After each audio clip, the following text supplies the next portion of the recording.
guys, today is, what is today? Thursday, July 27th, and you can see the pumpkins have exploded, but that also means that the squash vine borer is also exploded. So what I'm going to do today is, first of all, I'm going to look for vine borer eggs and try to get rid of any of those that I see.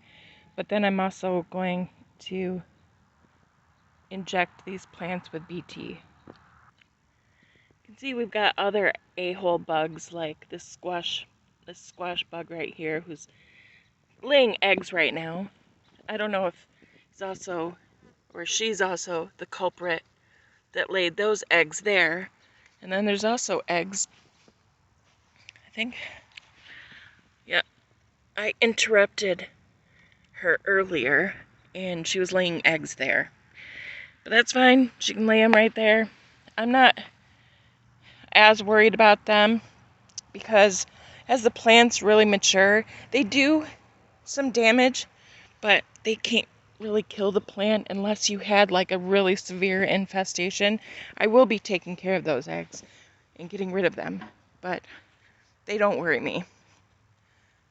What worries me the most is the squash vine borer.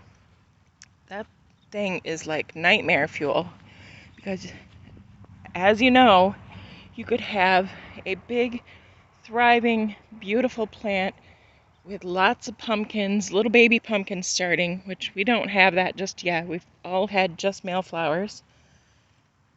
And a week later, because you didn't catch an egg, that thing will droop and every last pumpkin, every part of that thing will die. And you'll look like at first that it's getting yellow specks on it. At least that's what mine does. It seems to look like it's getting some sort of a leaf disease or something. And you might spray it, think that maybe it's starting to get like a mosaic disease or a mildew or something. And so you get out your fungicides and then you think, well, maybe it's being overwatered or underwatered, and try to water it, and then it droops, and then by that point it's nearly impossible to bring it back unless you can bury the stem very quickly and have it grow roots past the point of where the damage is. Basically what I'm just going to do is I'm going to start lifting up all of these stems, and they're such jerks that, yes, they will lay their eggs in the middle of the plant at the actual stem, but sometimes, just to be a-holes, they'll lay them just on the back of a random leaf, and they're small, and it's usually one egg. Like if I was looking for clutches of eggs like those squash bug eggs, those would be so easy to spot because there's so many. But these little buttholes will just do one. They'll lay one egg and move on. So I'll bring you back. I'm sure I'll find one. I haven't checked for almost a week now. Okay, so I don't see the borer egg yet. I'm literally only on my second plant, but this is usually what I see when there's a borer in there. Like these flowers have started to die. They're drying out. There's like all this like different spotting and stuff that starts happening everywhere. You can see all that. And see these jack-o'-lanterns, all of them, their stems seem to split. So it's also a potential that they could be suffering. This could be suffering because the stem has split too much. But I will be injecting this just in case, because it just looks, that's what the zucchini did last year. Well, I've spent an hour looking and I have not found any. I don't know, maybe somebody checked them yesterday or the day before. But what I did find, oh, look at that, Japanese beetle or whatever kind of beetle that is that crawled out of the soil. Nice. But there's squash bug eggs in that little stem crack. So I'm gonna have to get those guys out. I don't want them eating right there. It's already a weak spot. But yeah, I've checked all of the pumpkins. And these are the acorn squash. I checked the butternut squash over there. I still have yet to check those little baby zucchini, so we'll take a look at those. Okay, I did not see any vine borer eggs at all, so what we're going to do is just mix up our BT and do some injecting. Okay, so the instructions on this call for 1 tablespoon per gallon, and we don't need anywhere near that much. So I've got a quart jar here that is not even 100% full of water, but I'm going to mix that about just a little over probably half a teaspoon of BT, because it's 3/4 of a teaspoon is 1/4. Is that right? All right, I double check my calculations. So yes, 1/4 of a tablespoon is 3/4 of a teaspoon. So I'm gonna go with just over half, since I'm not using a full or a full quart of water. So I'm gonna get that, because I'm gonna have to do that. I can't do that one-handed, so I will be right back. I swear they never make these in easy to pour containers. It just spills everywhere. It looks like mud. While I mix this too, I should say that BT is a bacteria that only affects caterpillars. So it doesn't harm any pollinators or anything like that. It's not toxic to people or pets. So only caterpillars. That's why it's perfect. What it does basically is when the caterpillar starts chewing inside or even outside, in the case of brassicas, you can spray this on the outside because they don't bore in. They'll stop eating immediately, and eventually they'll just die. When I got these 10-pack of needles on Amazon, I think it was like $7 or something like that, so it's super cheap. It has a really fine point on it, which is exactly what I wanted, because the other needles I had were just blunt tipped, and I think they were creating too big of holes in the stems, and more or less just inviting them to split more. So these hopefully will make it a lot nicer. Okay, so we're out here. I'm gonna try to see if I can fill this one-handed. Sort of. Am I going? Mm-hmm. Okay. So this is the one that I'm not sure, but seems to have taken some vine borer damage. So I'm gonna get this one in a few places. Some places it's too woody to actually release anything. So I'll just do my best. Okay. Yeah, that's like pretty woody right there. When you put it in this nice fleshy part, it goes in a lot easier. Sometimes. There. And the leaves are very hollow, so those are easy to inject. But that's basically just what we do. And anything that's inside of there or getting ready to burrow in on eggs that I might have missed, will start to eat that and will die. Alright, everything is injected, and you can see I didn't even use all that much. I used about half a syringe, maybe a little more on some of the bigger plants, but half a syringe per plant, and basically gave it like 3 injection sites. So I thought those were squash bug eggs for a minute, but they're not. And yeah, I probably pulled about 5 clutches of squash bug eggs off and did not see one vine borer egg. Maybe my injections earlier worked, and I also know, as Jake's working over there, and so is Gabby, I know that they were, or Jake was checking for the eggs alongside, so yeah, how good these are doing. But look at how many weeds. I gotta get a little scraper tool of some sort out here and get the weeds out. So because I have so much of this left, which I knew I was going to have quite a bit, I'm going to put it in my sprayer here. Let's see how coordinated I am to get this in here. Not too shabby. So I'm going to put that in my sprayer, and then I'm going to hit the brassicas with it, and I'll probably still also hit the squash bug, or the squash bug.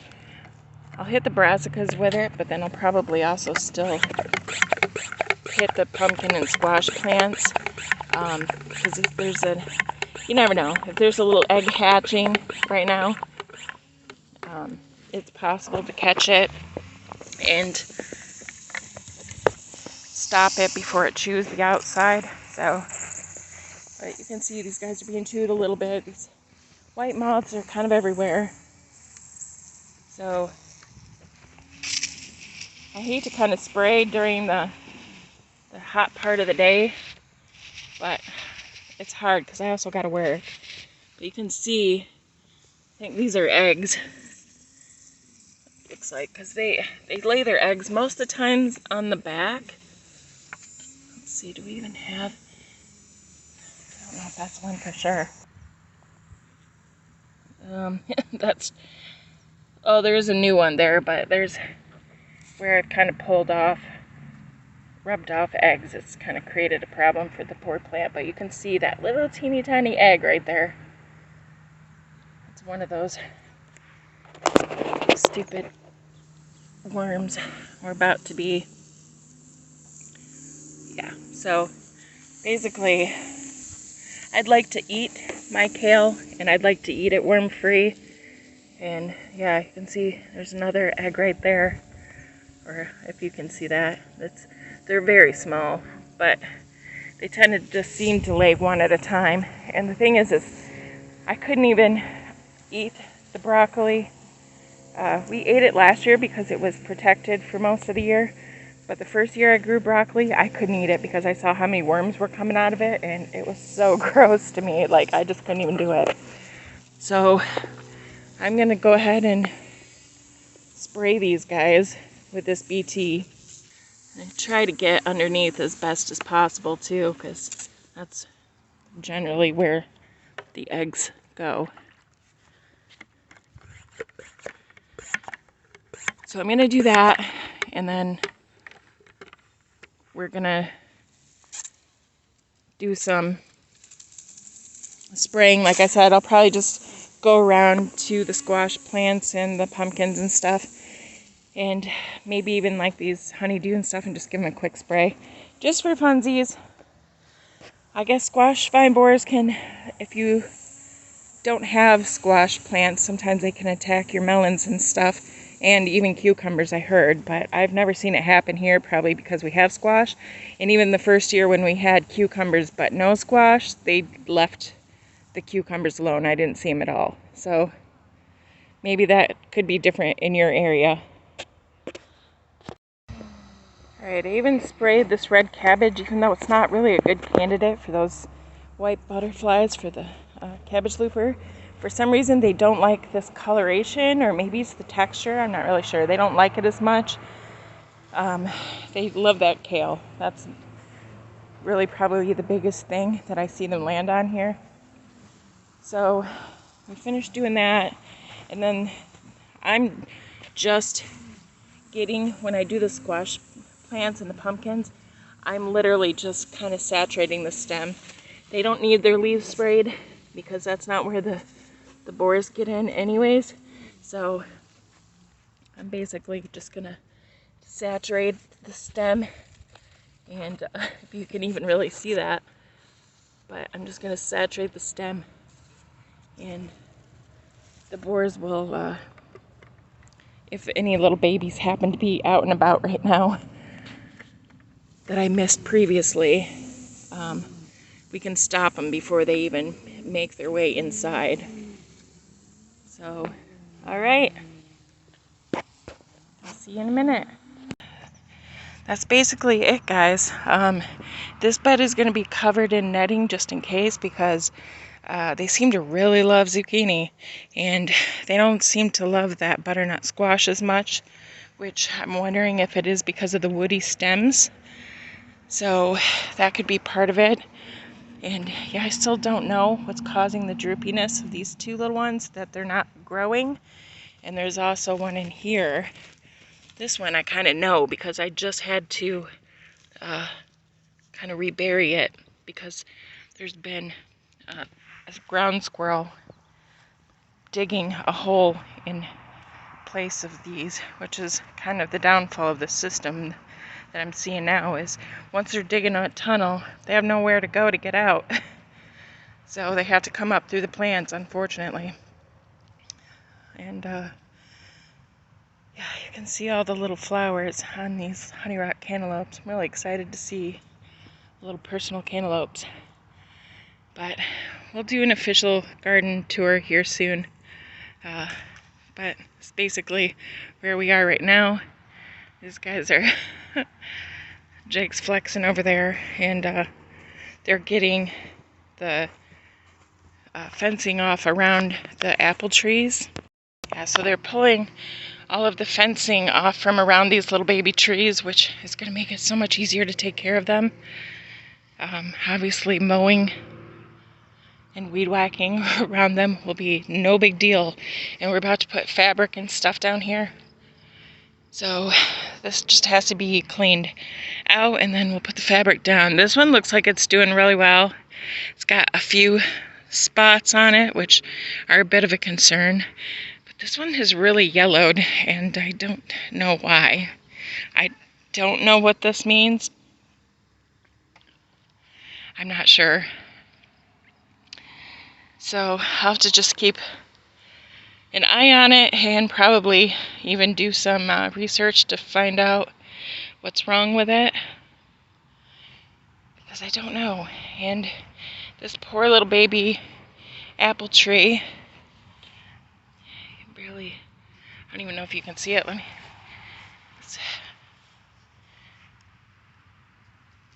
can see right here, this is it. It was full of leaves, even though the rabbits attacked it over the winter. It was like up to here, probably. It wasn't super tall. It was like 4 to 6 inches tall. Rabbits attacked it, knocked it down, but it started to grow little leaves everywhere, and now something's eating it. If I had to guess, I'd say Japanese beetle, just because there's so many of those. Yeah, this yard is gonna get mowed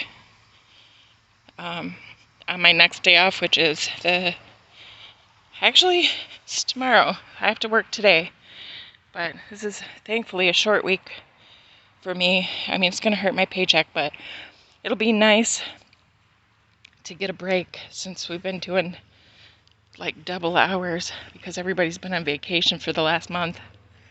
So it's been nice to get a break.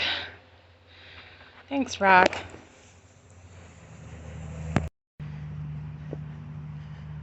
Take Rock inside. It's too hot out here for him, and there's like no breeze. He keeps going, see, he's just trying to get in the shade. But we're gonna go in and let him cool off. I'm gonna wipe all the sweat off my face. And that's pretty much it for this video.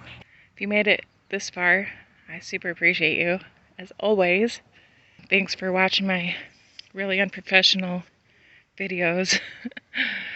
And watching me stumble as I learn.